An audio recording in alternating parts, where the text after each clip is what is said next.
Bakıda keçirilən kimya və kimya texnologiyalarının aktual problemləri mövzusunda birinci beynəlxalq konferans işini plenar iclaslarla davam etdirir.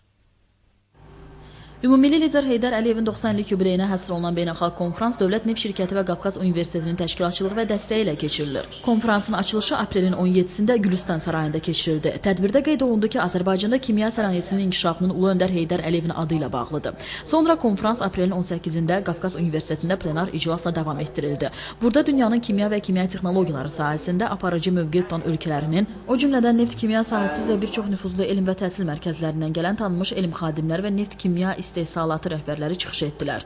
Qeyd edək ki, konferansda dünyanın kimya və kimya texnologiyaları sahəsində aparıcı mövqe tutan 13 ölkəsindən 80-dən çox görkəmli elm adamı iştirak edir. Bakı Dövlət Universitetində keçirilən plenar iclasda isə vurğulandı ki, belə bir konferansın keçirilməsi dünyanın bir çox ölkələrinin neft kimya sahəsində çalışan nüfuzlu elm xadimlərinin daha sıx və səmərəli əməkdaşlığının təmin edilməsinə dəstək verir. Zərifə Qurban xəbərlər.